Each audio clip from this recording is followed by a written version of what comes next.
Good morning. Thank you for joining us for our Refresh, our Monday morning devotion here at All Nations Memphis. My name is Mikayla Dill. As you are coming in, let's share this broadcast.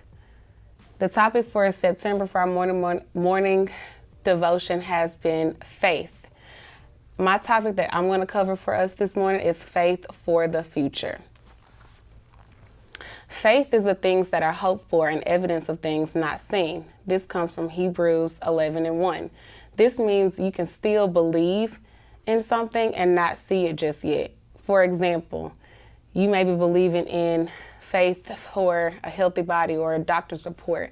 You may not see it actually on your doctor's report, but you have faith that it's going to happen. You're going to get cured for that disease, or you have faith that I need a new car. And I may not own it yet, but I have faith that it's coming to existence. I'm going to be driving this car. The future is a time that is going to happen or is going to come. Future is like expectation. It's what lies ahead of us. Our hopes and our dreams are most times based on the future. We have career choices based on our plans that we plan for our future. None of us know what tomorrow brings. None of us know what tomorrow has in store for us. We may have a job today, tomorrow, unexpected layoff. You could be doing good in your body. Something comes up, you don't know what it is. Doctor says it's a disease, I don't know what it is. You never know. Many times we plan for our own future and map out a time frame on when you want something to happen exactly, or when you want this to happen, or how you want it to happen. You have your own plans. I'm gonna share this quick testimony about how I started planning for my future. I started planning for my future when I was in high school. Freshman year, I wanted to have my career. I knew what career I was gonna do.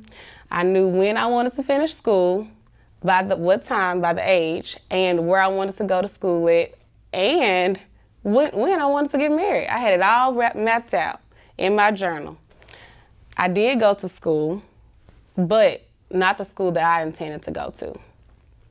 I wanted to go to a 4-year university. God instructed me I needed to get myself together and go to a 2-year college first. I did finish with my bachelor's degree, but not by the time frame that I anticipated on finishing it. And then fast forward, God talks to me and says I need to go back to school to get my master's degree. I'm like, oh my goodness, God, why? I just spent 7 years in school trying to get a bachelor's. And while in my master's degree, life hits hard, y'all. I'm talking about hard. I lost my mom due to cancer, and I started questioning my future. I started questioning my career choice. I was blessed with the dream job for teaching. I got my teaching degree. I had not yet passed my practice exam, and some of you teachers know passing their practice exam is hard. So being able to be blessed with the teaching position while in school was just amazing. To find out that my mom had cancer, I was just distraught in disbelief. So I started questioning my future plans that I had for myself, not considering what God had planned for me.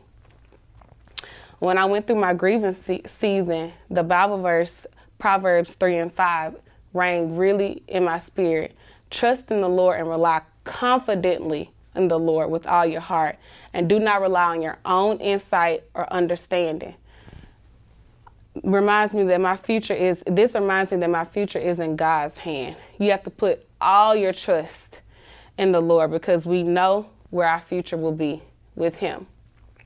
We may have plans for ourselves right now because we want it to happen at a certain time, but God has a time frame for us. He knew us even before we was in our mama's womb. He knew the trials we would go through. He knew the tests. He knew what obstacles we would have to go through in order to get in certain positions and certain seasons in our lives. So on this journey of faith, grief may happen while you're on your journey to your future. Career opportunities may be slim. Some college students, when you graduate college, you may get out of college and you're like, there aren't any job opportunities available for me. Keep asking God, go seek his word. What instructions are you giving me, Lord? What instructions are you giving me for my future? He'll direct your path. Ask yourself, are you following your own plans, or are you following the assignment that God gave you? Did he instruct you to open your business right now, at this moment right now? Or did he say, wait, discipline the little that you have first, and then I'll open up the doors? Isaiah 55:8, for my thoughts are not your thoughts, nor are your ways my ways, declares the Lord. Oftentimes, we put limitations on what we can do or achieve for our future. Isaiah 55:8 gives us clear instruction that what we may think is impossible, God doesn't. God doesn't. Jeremiah 29:11 says, for I know the plans that I have for you, declares the Lord. Plans to prosper you and not to harm you, plans to give you a hope and a future. God wants us to prosper. He doesn't want us to live in lack for the rest of our lives. We have to have faith in him, faith enough in him to trust him with our future. By having faith in him comes with discipline and self-control.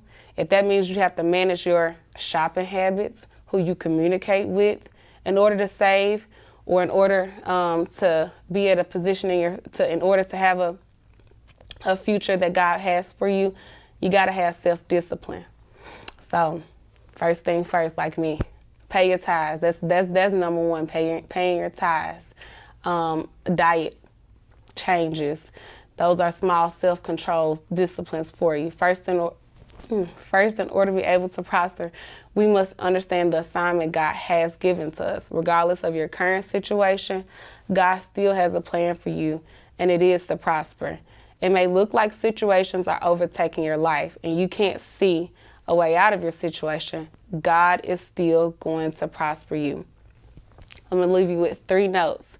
God will provide for you, he will protect you, and he will prosper you.